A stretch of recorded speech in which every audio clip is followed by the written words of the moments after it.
Varsity admission offline আর online এই দুটা থেকে কোনটায় পড়লে আমাদের ভার্সিটি অনায়াসে সাকসেস হওয়া যাবে।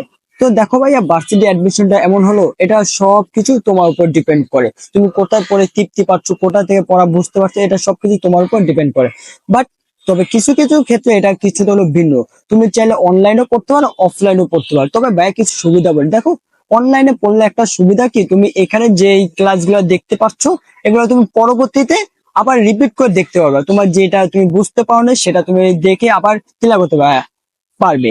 আর অফলাইনে হলো কি, তোমার মনে করো ডাইরেক্ট বলবে, তোমার সাথে সাথে বলবে এইভাবে এভাবে পড়ো, এভাবে এভাবে গুছিয়ে দাও।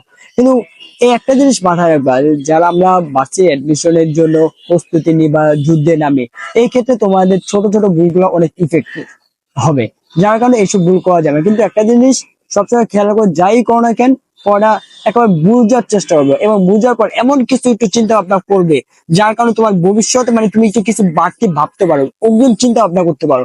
তাহলে তুমি এই যেটা যেখানে পড়ো না কেন সেখানে তুমি সাকসেস হইবা, সাকসেস হবে। কিন্তু তুমি যদি মনে করো সেম টু সেম পড়াই পড়ে যাইতেছো, কি রে আমি যেটা পড়লাম এইটাই পড়ে গেলাম, একটু বুঝার চেষ্টা করলাম না, বুঝার নতুন একটা বানাইতে পারলাম না, তখন অনলাইন বলো অফলাইন বলো কোনোটাতে কাজ দেবে না। তবে একটা কথা মাস্ট বলে দিই, বেশিরভাগ ক্ষেত্রে যারা আমরা অফলাইনে পড়ি, যারা আমরা অফলাইন বলি, তাদের চিন্তা ভাবনার একটু ভিন্ন আলাদা হয়। কারণ তাদের মাথায় পেশা থাকে যে একবারই করতে হবে, একবারই ক্লিয়ার করতে হবে।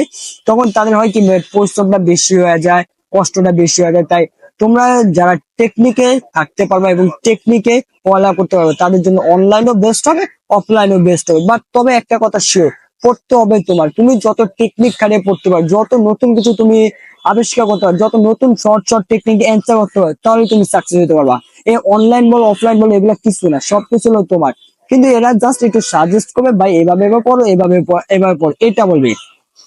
তাই তুমি যেভাবে গুছিয়ে নিতে পারবা সেভাবে তুমি ওইভাবে সাকসেস হবে। তো আমি এটা বলতেছি না যে অফলাইন ভালো না অনলাইন ভালো, এটা কিছু বলতে চাই। তারপরও বলতে চাচ্ছি যে যেখানে পড়ো না কেন কিছু বুঝার চেষ্টা করো, যেটা করে করবা বুঝার চেষ্টা করো, না বুঝে শেষ করে না, কোনো লাভ হবে না। কিন্তু আরেকটা কথা মাথায় রাখবো, যাই করো না কেন ওইটা দিয়ে একটু চিন্তা ভাবনা করবো, এটাতে নতুন একটা বানাইতে পারি কিনা, নতুন কিছু শিখতে পারতেছি কিনা। যদি এটা করতে পারো, তুমি অনলাইনে পড়ো অফলাইনে পড়ো বেস্ট, যেখানে পড়ো তুমি টিকবা।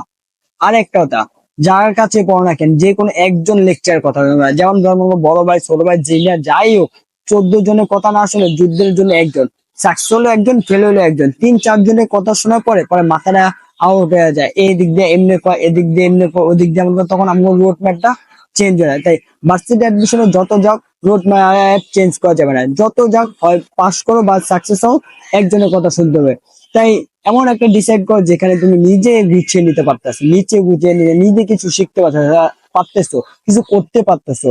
যদি তুমি এটা করতে পারো, নিচে কিছু করতে পারো, যে যেখানে পড়ে না কেন অনলাইন অফলাইন যেখানে পড়ে না, নিচে কিছু শিখতে পারতেছে নিজে, তখন তোমার এটা সাকসেস হবে।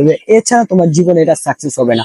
আর একটু পরিশ্রম এমন ভাবে করো যে টেকনিক খাটে পরিশ্রম, গান্ধার মতো পড়ে গেলাম অনলাইন অফলাইন, এই বাইক হচ্ছে অনলাইনে পড়তে বা অফলাইনে পড়তে ঠিকঠাক গেলাম, এরকম না। গান্ধার মতো পরিশ্রম করা যাবে, টেকনিক যত রকম টেকনিকে থাকো, টেকনিকে ইয়া করো, তো সাকসেস হবা। আশা করি ভিডিওটা ভালো লাগছে।